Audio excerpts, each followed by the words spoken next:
Então, esse chamado externo que é feito pela igreja, pela pregação do evangelho, ele pode e tem sido e será resistido. As pessoas resistem a isso aí, a esse chamado externo.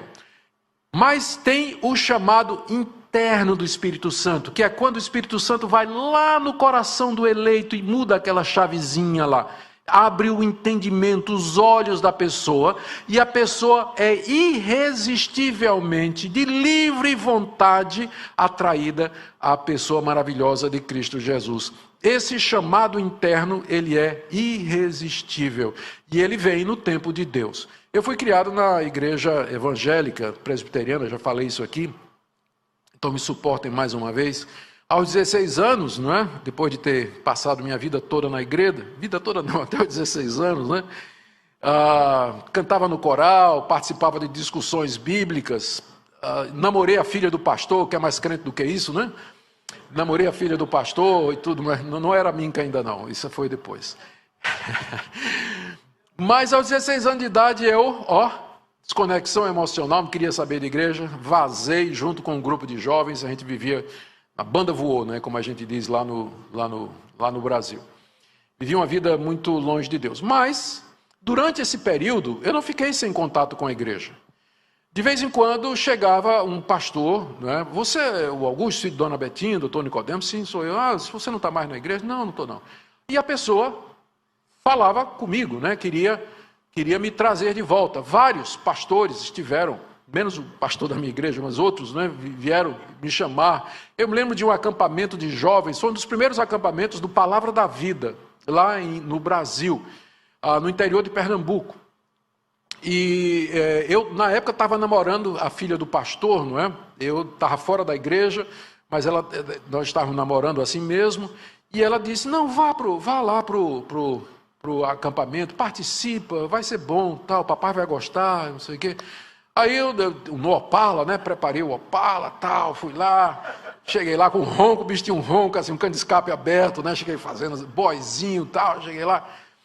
Quem pregou foi um missionário chamado Jorge Tais, e depois pregou um brasileiro chamado Vadislau Gomes, o Lau Gomes. E eu estava lá sentado e o Lau começou a falar. Lau tinha sido ateu, comunista, ele narrou a conversão dele e ele começou a falar do evangelho. À medida que ele ia falando, aí eu comecei a sentir, né? Epa, né? Tem alguma coisa acontecendo. Eu comecei a gostar daquilo ali, né? E chegou um momento assim que eu digo, eu vou me converter. E eu, para não me converter, eu me levantei e saí. Saí de lá, resisti, saí, fui lá para o campo de futebol, sentei lá no meio do campo de futebol, comecei a chorar.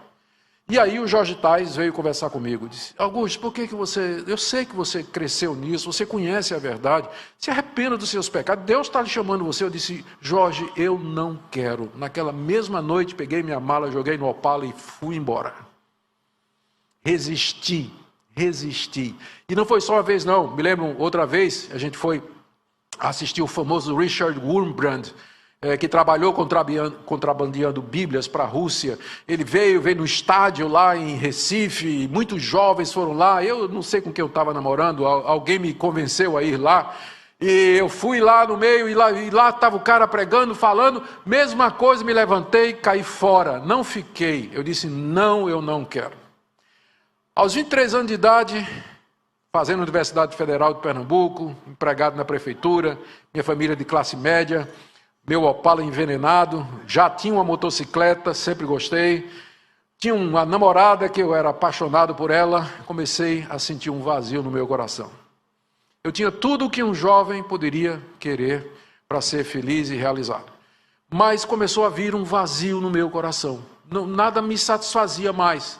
E aí, apesar da minha criação evangélica, eu fui atrás de misticismo, sal grosso, espiritismo, alguma coisa que aliviasse a dor, que era uma faca enterrada no peito. Até que numa noite de setembro de 77, eu desisti da minha vida. Eu disse, não, eu não vou viver mais, eu vou acabar com a minha vida. Eu sabia que meu pai tinha uma .45 guardada no gaveteiro dele. Então, eu cheguei em casa com a moto, deixei a moto, subi, primeiro andar, onde estava o quarto dos meus pais. Eu morava num quartinho embaixo. Fui lá para o quarto dos meus pais, procurando a pistola, tinha a ideia de dar um tiro realmente na minha cabeça. Quando entrei, minha mãe estava sentada na cama, lendo a Bíblia dela. Eu não esperava por aquilo. A mamãe estava lá. E ela viu eu chegar transtornado ali. Eu disse, meu filho, o que é que está acontecendo? Eu comecei a chorar. E ela disse, isso é coisa do diabo. Vem cá, vamos orar, ore. E pela primeira vez na minha vida, eu senti, a porta se abriu e eu elevei meu coração para Deus e Jesus entrou a cavalo no meu coração, derrubando tudo, entrou no meu coração. Quando eu acabei de orar, um peso de 200 quilos tinha saído das minhas costas há 42 anos, até o dia de hoje. Eu resisti até o dia em que Deus usou minha mãe com estas palavras, vamos orar. Essas palavras entraram no meu coração, foram as palavras que o Espírito Santo usou, dizendo, venha, e venha que eu vou aliviar seu fardo, eu vou tirar o peso do seu coração, vou perdoar a sua culpa.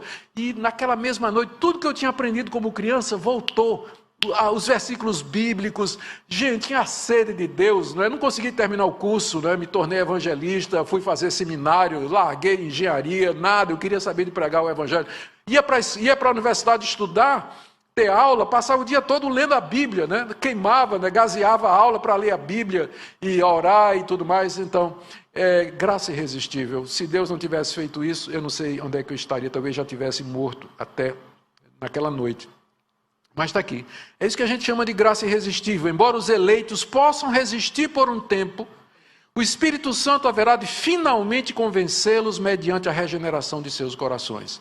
Esse convencimento é feito sem violar a vontade do eleito, que acaba sendo conquistado e vencido pela graça de Deus. Os demais resistirão ao chamado de Deus, se mostrando indiferentes, resistentes e zombadores até o fim. Nunca eles vão aceitar o chamado de Deus pela dureza do seu próprio coração, pelos efeitos do pecado, a depravação total. Não é por isso que eu disse para vocês que tem uma sequência lógica aqui nesses pontos. Todos eles estão pendurados no primeiro, que é a depravação total. Pode.